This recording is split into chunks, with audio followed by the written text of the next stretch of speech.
we discussed about the hot and cold working in a metal forming. metal forming के अंदर hot and cold working के बारे में discuss किया था हमने. hot working means the temperature is above the recrystallization temperature and the cold working means the temperature is below the recrystallization temperature. What is the advantages of hot working is also discussed in the previous last lecture. Now we come on the cold working. Cold working means the temperature of a metal is above the recrystallization temperature during the metal forming. जब आप metal पे किसी का mic on है वो mic को of करें, mute करें माइक को. देखो भी किसका माइक ऑफ ऑन है उसको ऑफ करने के लिए बोलो एक बार.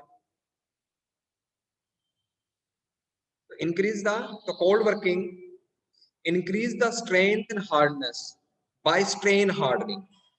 ठीक है, स्ट्रेन हार्डनिंग क्या होता है ये हमने लास्ट लेक्चर में डिस्कस किया था कि मटेरियल जब डिफॉर्म होता है, ठीक है, तो then strength and hardness is increased. तो कोल्ड वर्किंग के अंदर एटम्स अपने आप को रीअरेंज नहीं करते, उसकी वजह से स्ट्रेंथ और हार्डनेस क्या हो जाती है आपकी, इंप्रूव होती है. ठीक है, टेम्परेचर हॉट वर्किंग के कंपेयर में कम होता है तो जनरली मेटल का ऑक्सीडेशन भी कम होता है, तो we get a good surface finishing. Next is mic off करवाओ भाई, किसका माइक ऑन है, ये मैं डिस्टर्ब हो रहा हूं बार बार. Next is little thermal expansion. ठीक है, जो टेम्परेचर कम है हॉट वर्किंग के कंपैरिजन में, तो कोल्ड वर्किंग के अंदर क्या होगा, थर्मल एक्सपेंशन भी कम होगा. मतलब क्या है, ठीक है, there is no much effort are required to control the thermal expansion during the manufacturing. So we get a better dimensional accuracy as compared to hot working. Okay? The equipments and maintenance of equipments cost is low as compared to the hot working because we deal with the low temperature as compared to the hot working. यहाँ पर temperature कम होता है इसलिए equipments और maintenance cost भी क्या रहता है, कम रहता है. The next is disadvantages. When you deform the material, the nature of material is also changed. The material is shifted from ductile to brittle. ठीक है, जैसे जैसे आप डिफॉर्मेशन करते जाओगे मेटल की डक्टिलिटी का जो पैरामीटर है दैट इज नॉट कांस्टेंट, वो शिफ्ट करता है. डक्टाइल से क्या होता है, ब्रिटल होता है. ठीक है, तो जैसे जैसे ज्यादा डिफॉर्मेशन होगी वैसे वैसे उसका ब्रिटलनेस नेचर इंक्रीज करेगा और फर्दर डिफॉर्मेशन के जो चांसेस है वो डिक्रीज करेंगे. ठीक है, the next is more forces required for the same plastic deformation. Plastic means permanent deformation. तो अपने deformation requirement है. ठीक है, for example you require the 5 centimeter deformation. ठीक है, for that in a cold working the more forces are required as compared to the hot working. जैसे जैसे हम मेटेरियल को गर्म करते हैं किसी भी मेटेरियल को तो उसकी स्ट्रेंथ डिक्रीज करती है, लेकिन कोल्ड वर्किंग में टेम्परेचर कम रहता है, इसका मतलब क्या है कि स्ट्रेंथ के ऊपर कोई ड्रास्टिक इफेक्ट नहीं आएगा ऑफ द टेम्परेचर. ब्रिटल नहीं है भाई, ब्रिटल मेटेरियल कर लेना इसको, brittle material, that is brittle.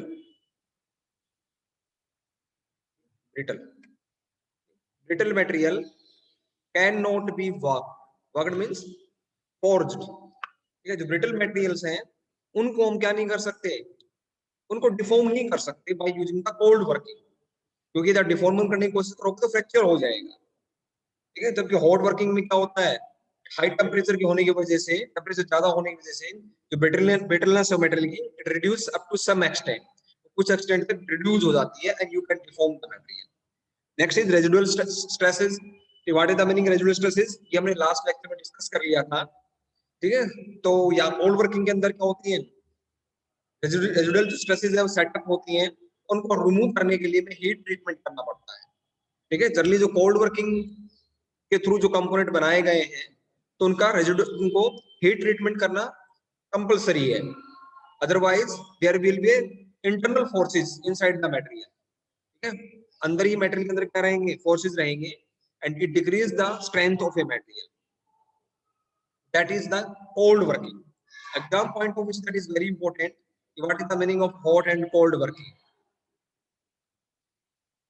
Now we come on the next slide.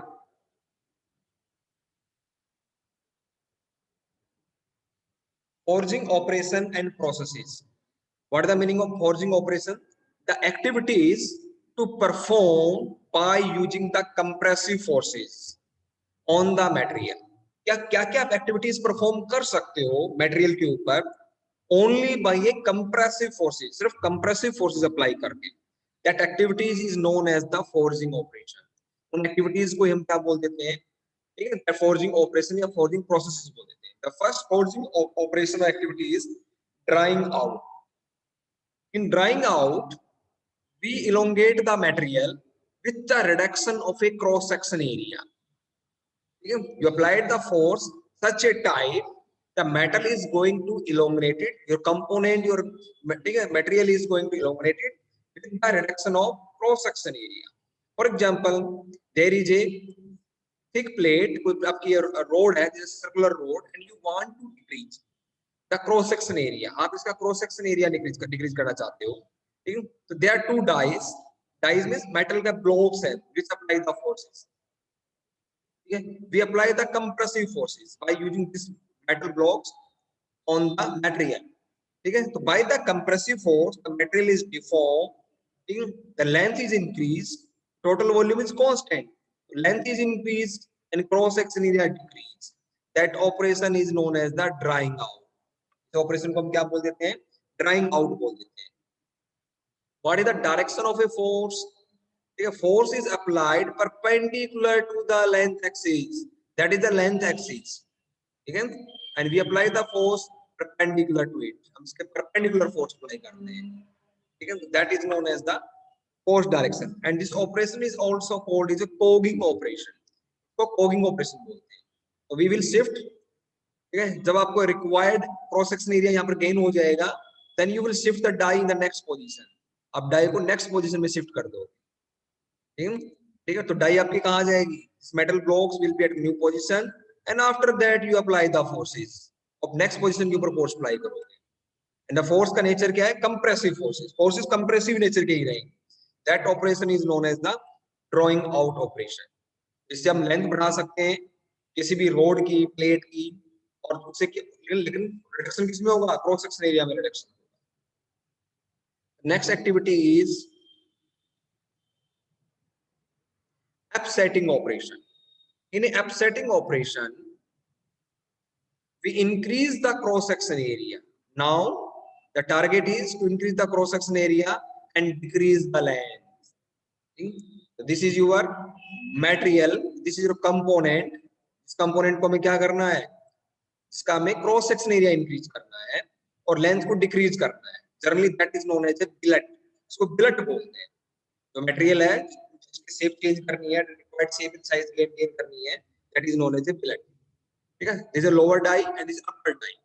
You apply the force parallel to the length axis.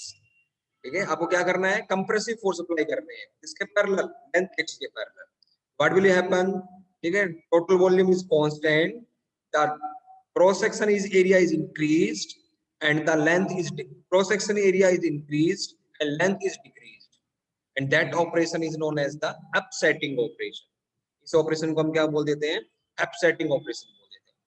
Generally जो cross section area that is not throughout the same. ठीक है, जो upper and lower portion है वहां पर cross section area थोड़ा कम होता है और जो बीच का पोर्शन होता है cross section area ज्यादा होता है. ऐसा किस लिए होता है? क्योंकि आपकी जो बिलेट, आपकी जो डाई है और मटेरियल है, यहाँ पर फ्रिक्शन फोर्सेस है, एयर फ्रिक्शन फोर्सेस. ठीक है, यहाँ पर भी फ्रिक्शन फोर्सेस है दोनों के बीच में. तो जब आपने कंप्रेसिव फोर्स अप्लाई किया, when you apply the compressive forces, material will try to deform in this direction and slide with the die. ये जो पोर्शन है आपका डाई के साथ कांटेक्ट में है, डाई के साथ कांटेक्ट में है. ठीक है, वो क्या करना चाहता है? क्रॉस सेक्शन एरिया इंक्रीज करना चाहता है, लेकिन डाई के साथ कांटेक्ट में है. रिलेटिव मोशन किसके साथ है? डाई के साथ है. और यदि रिलेटिव मोशन है डाई के साथ, तो फ्रिक्शनल फोर्सेस पिक्चर में आएंगे. तो फ्रिक्शनल फोर्सेस क्या करेंगे? अपोज करेंगे. ठीक है, टू द मूवमेंट, जो मूवमेंट हो रही है आउटवर्ड डायरेक्शन में, that will be oppose by the frictional forces. इसलिए क्या हो गया? जो फोर्सेस डेवलप होने चाहिए थे इन क्रॉस सेक्शन एरिया के अंदर, that are consumed by the frictional forces. कुछ पोर्शन उन फोर्सेस का किसने कंज्यूम कर दिया? फ्रिक्शनल फोर्सेस ने। इसलिए आउटर पोर्शंस के अंदर जो हमारा है वो डिफॉर्मेशन कम होगी, क्रॉस सेक्शन एरिया कम इंक्रीज हुआ, और जब मिडिल पोर्शन के अंदर क्रॉस सेक्शन एरिया ज्यादा इंक्रीज हुआ। That operation is known as the upsetting operation. Next is full ring operation.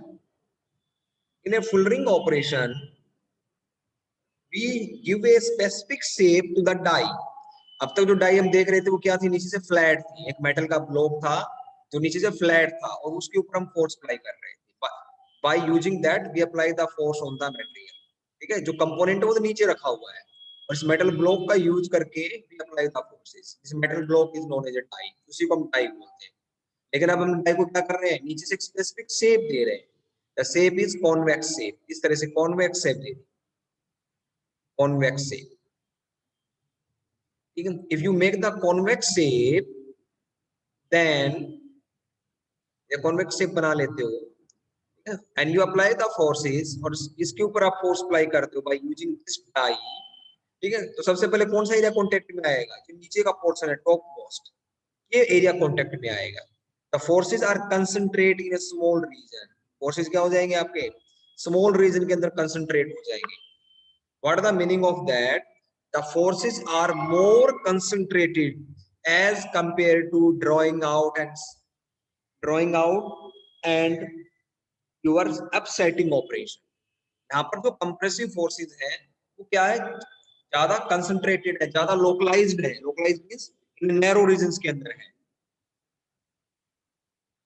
It means you can deform the material in a very localized region. ठीक है, तो यहाँ पर देखो डाई की दोनों शेप कैसे बनाई गई है? That is a convex shape, ये भी convex shape. The flow of material take place away from the die. जो डाई का पोर्शन क्या होगा? मटेरियल बाहर की तरफ फ्लो करेगा in a outward directions, in a bulk quantity, in a large quantity, as compare to your drawing out operation. Drawing out operation compare में, क्योंकि यहाँ पर फोर्सेस क्या कर दिए हमने? नैरो रीजन में अप्लाई कर दिए, कंसंट्रेटेड कर दिए। इसलिए स्ट्रेसेस क्या हो जाएंगी? स्ट्रेसेस क्या होता है आपका? Force upon area. तो ये आपने एरिया कम किया तो स्ट्रेसेस बढ़ जाएंगी, और स्ट्रेसेस बढ़ने की वजह से डिफॉर्मेशन भी क्या होगी? ज्यादा होगी। ठीक है, तो flow of material is bulk quantity, तो that operation is known as a, इस ऑपरेशन को हम क्या बोल देते हैं? फुल रिंग बोल देते हैं। And the die is known as the fuller. Dies को नाम दे दिया, क्या नाम दे दिया? फुलर। FULLER, fuller. इस डाई को भी फुलर बोलेंगे। जनरली यदि मैनुअली इस ऑपरेशन को करना है तो हम इसको एनविल के ऊपर कर लेते हैं। ठीक है, तो एक एक जो आपका फुलर है नीचे लगाएंगे एनविल के ऊपर। ये आपका जो मटेरियल है जिसको हमें क्या करना है? डिफॉर्म करना है, वो है, और इसके ऊपर टॉप फुलर रखेंगे, और इसके ऊपर apply the hammer. We apply the forces. Hammer का यूज करके फोर्सेस अप्लाई करेंगे। ठीक है, तो ये क्या हो जाएगा? नीचे से ये शार्प बनाएगा काफी, तो it will be easily deform the material in large quantity. Large quantity में मटेरियल को क्या कर देगा? ये डिफॉर्म कर देगा। ठीक है, तो that operation is known as the full ring operation. ठीक है, तो इसको फुल रिंग बोल देते हैं। The next operation is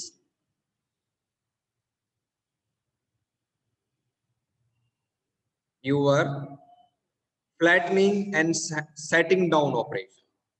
Flattening operation are used to remove the full ring marks. ठीक है, जब आप क्या करोगे? फुल रिंग करोगे, ऑपरेशन करोगे, तो जहां पर फुल रिंग किया वहां मटेरियल बाहर की तरफ चला जाएगा इस तरह से, और आगे फिर फुल रिंग किया तो मटेरियल इस तरह से आपके क्या हो जाएंगे? जो भी कंपोनेंट्स हैं, जब मल्टीपल टाइम से फुल रिंग करोगे तो you will get like this. इस तरह से मार्क आ जाएंगे इसको डिस्ट्रीब्यूशन के। हमें क्या करना है? हमें स्ट्रेट चाहिए, जैसे स्ट्रेट सरफेस है, स्ट्रेट सरफेस चाहिए, तो we will apply the flattening operation. तो इसके ऊपर हम क्या करेंगे? ठीक है, अब डाई की शेप क्या लेंगे? नीचे से फ्लैट लेंगे, फ्लैट शेप लेंगे और उससे कंप्रेस करेंगे। ठीक है, now we take the die of a flat shape and apply the compressive forces so that that projected portions will be flat. जो प्रोजेक्टेड पोर्शन फ्लैट हो जाए।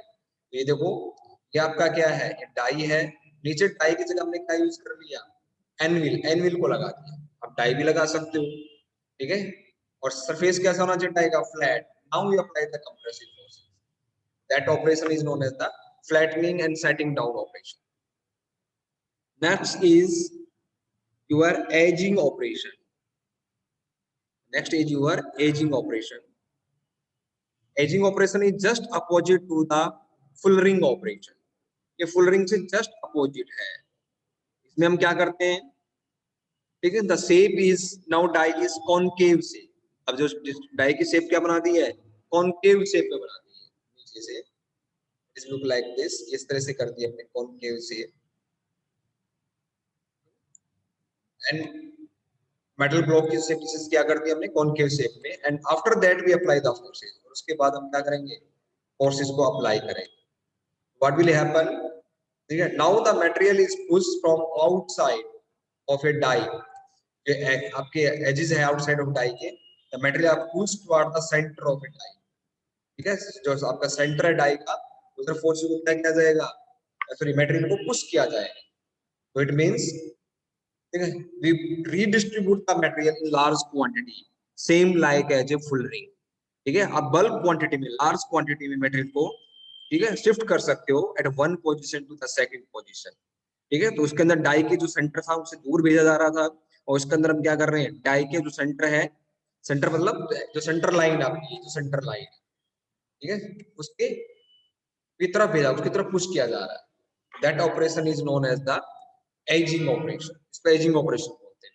Open die take concave shape, metal to flow into area from both side. Both side मतलब die के दोनों side से material को हम क्या करते हैं, पुश करते हैं। That operation is known as the edging operation. इसको एजिंग ऑपरेशन बोल देते हैं। The next operation is bending operation. ठीक है, bending operation means to turn the metal plate और रॉड। किसी भी कंपोनेंट को हम क्या रिक्वायर्ड कर्वेचर, ठीक है, to give the required curvature to any material is known as the bending operation. उसको बेंडिंग ऑपरेशन बोलते हैं। For example, that is a material metal piece and you want to bend, you apply the compressive force। क्या करते हैं, compressive force apply करते हैं। ठीक है, by using compressive force you can bend it, आप इसको बेंड कर सकते हो downward direction required curvature. You can also use the anvil, आप एनविल भी यूज कर सकते हो, ठीक है, to get the required correct curvature. ठीक है, उसके लिए हम क्या यूज करते हैं, एनविल में हॉर्न यूज करते हैं, दैट इज ए हॉर्न। ठीक है, ये जो हॉर्न है ये क्या आपका कर्व्ड सरफेस है, यहाँ से कर्व्ड है और यहाँ से ऊपर से कर्व्ड होता है, ये कर्व्ड सरफेस होता है। ठीक है, तो लगा तो जब आप इसके आगे तरफ मूवमेंट करोगे तो कर्वेचर है वो लगातार वेरी कर रहा है, curvature line is very, curvature है it is going to change, लगातार कर्वेचर जो है वो चेंज कर रहा है। तो एट जो भी आपको कर्वेचर रिक्वायरमेंट है आप इसके ऊपर रखिए अपने मटेरियल को, प्लेस द मटेरियल, इसके ऊपर कंपोनेंट को रखा इस तरह से, ठीक है, और उस पोजीशन के ऊपर जहां पर कर्वेचर रिक्वायरमेंट है and apply the compressive force, उसको बेंड कर देंगे अराउंड द हॉर्न के चारों तरफ। ठीक है, तो जो कर्वेचर आपका हॉर्न का है पर्टिकुलर लोकेशन, वही कर्वेचर कौन गेन कर लेगा, आपका जो मटेरियल है, मेटल है, वो भी गेन कर लेगी। That operation is known as the bending operation. Bending operation. Next is your swaging operation. Swedging means to give a very specific shape to the cross section area। ठीक है, आपका कोई भी सर्कुलर रोड है या कोई अदर क्रॉस सेक्शन एरिया है किसी मटेरियल का, और आप उसको एक स्पेसिफिक शेप देना चाहते हो, सर्कुलर शेप देना चाहते हो, हेक्सागोनल, स्क्वायर शेप, ठीक है, तो you can use the swaging operation. In this we create the cavity of that cross section area into a die। ठीक है, हम डाई के अंदर बनाते हैं। वही जैसे मान लीजिए आपको, you are interested to give, आपके पास कोई मटेरियल है उसका भी क्रॉस सेक्शन एरिया कुछ इस टाइप में रैंडम कोई cross section area, and you interested to give the circular, तो क्या करना है, इस शेप को सर्कुलर क्रॉस सेक्शन एरिया में चेंज करना है। तो हम क्या करेंगे, जो डाई है, डाइस के अंदर क्या बनाएंगे, रिक्वायर्ड हाफ केविटी, ये जो हाफ केविटी है डाई के अंदर, वो हाफ केविटी हाफ डाई के अंदर होगी, और हाफ केविटी किसके अंदर होगी, दूसरे डाई के अंदर, लोअर डाई के अंदर। तो डाइज जो होंगी वो क्या होंगी, कैविटी के साथ होंगी। The die is with the cavity of your cross section area. ठीक है, now we place the material, ये जो मटेरियल है इसको इसके अंदर रखेंगे जो कि हमारा क्रॉस सेक्शन है, एंड कंप्रेस इट, और इसके अंदर क्या कर देंगे, कंप्रेस कर देंगे। इट लुक लाइक दिस, इस तरह से दिखाई देगा। तो ये आपका अपर डाई है, ये लोअर डाई है, ये आपका कोई मटेरियल है जिसको सर्कुलर शेप देनी है। तो यू विल, ठीक है, you will place the material metal in between two dies and apply the compressive force. ठीक है, और उसके बाद कंप्रेसिव फोर्स अप्लाई करोगे। कंप्रेसिव फोर्स आप बाय हैमरिंग भी कर सकते हो, you can also apply by using the forces, आप फोर्स अप्लाई करके भी कर सकते हो। That operation is known as the swaging operation. इस ऑपरेशन को हम क्या बोलते हैं, स्वेजिंग ऑपरेशन बोलते हैं। ठीक है, तो आप इसे हेक्सागोनल शेप भी दे सकते हो। जब आपको हेक्सागोनल शेप देनी है तो आप क्या करोगे, जब डाई बनाओगे डाई के अंदर भी क्या कर लोगे, उसी तरह की ठीक है एंगल्स बना लोगे, जितने आपको एंगल्स, आधे एंगल इसके अंदर और आधे एंगल दूसरे डाई के अंदर, इस तरह से। और उसके बाद क्या करोगे, आप मेटल को प्लेस करो। That operation is known as the swaging operation. The next is your, the next operation is forge welding. Forge welding means you can join the two parts permanently by using the heat and force. ठीक है, welding का मतलब क्या है, joining करना। Welding is a secondary process. ठीक है, welding में हम क्या करते हैं, दो प्लेट्स को, दो मटेरियल्स को, मेटल्स को ज्वाइन करते हैं। ठीक है, यहाँ पर क्या किसी का यूज करते हैं, फोर्स का यूज करते हैं और हीट का यूज करते हैं। ठीक है, हम ज्वाइन क्यों करते हैं, क्योंकि हमें उन दो कंपोनेंट्स को ज्वाइन करके लेंथ को इंक्रीज करना। For example there are two rod, two, आपका दो रोड है, एक रोड ये है, दूसरी रोड ये है। ठीक है, simple, there are two rods, इस तरह से कोई दो रोड है, उनको ज्वाइन करना है by using the force welding. तो फोर्स वेल्डिंग करने के लिए we required to give a specific shape, हमें स्पेसिफिक शेप देनी पड़ेगी। इसको आगे से क्या करेंगे, पहले ड्राइंग आउट करेंगे। ठीक है, इसको ड्राइंग इस तरह से शेप कर लेंगे, आगे टेपर्ड कर लेंगे ड्राइंग आउट करके। ठीक है, we use a tapering shape by the compressive forces. तो we give as like this, इस तरह से आगे से टेपर्ड कर लिया जाएगा apply the compressive forces. And दूसरी आपकी प्लेट थी, तो दूसरा आपकी रोड थी, इस सेपरेट द रोड एक two parts to some portion, कुछ पोर्शन तक हम क्या कर लेंगे, इस रोड को टू पार्ट्स में यहाँ से कट कर लेंगे, दो अलग अलग पोर्शन बना लेंगे, एंड आल्सो टेपर्ड इट, उनको टेपर्ड कर लेंगे। इट लुक लाइक दिस, तो आपका कुछ इस तरह से दिखाई देगा, इस तरह से। तो it will look like this, ये इस तरह से दिखाई देगा आपका। ठीक है, तो हमने क्या कर लिया, we give a very specific shape to the joint. Now we insert the this single piece into a split piece. जो split piece है उसके अंदर क्या करेंगे, insert करेंगे। ठीक है, and वो heat up, और heat करेंगे। अब वो था recrystallization temperature, recrystallization temperature से ऊपर, and now we apply the compressive force. उसके बाद क्या कर देंगे, हम compressive force apply कर देंगे, that will be deformed around the single piece. जो स्प्लिट पीस है आपका, वो क्या हो जाएगा, सिंगल पीस के चारों तरफ डिफॉर्म हो जाएगा। ठीक है, and this type of a joint is known as the force welding. Generally this is are used for the application where low और medium quantity of force is applied. हम इस तरह के एप्लीकेशंस के लिए यूज करते हैं जहां पर लार्ज क्वांटिटी में फोर्स अप्लाई नहीं होंगे, लो और मीडियम क्वांटिटी में फोर्सेस अप्लाई होंगे। तो इस तरह की जहां रिक्वायरमेंट होती है, and there is no welding machine is available, जब वेल्डिंग मशीन नहीं होती है आपके पास और आपको वेल्डिंग करनी हो, पार्ट्स को ज्वाइन करना हो, ठीक है, उस कंडीशंस के अंदर हम क्या करते हैं, we prefer the force welding. तो हम फोर्स वेल्डिंग करते हैं।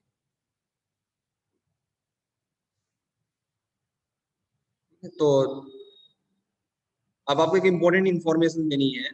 आपके एक मेल आई है जिसके अंदर आपके सेशनल्स के लिए वो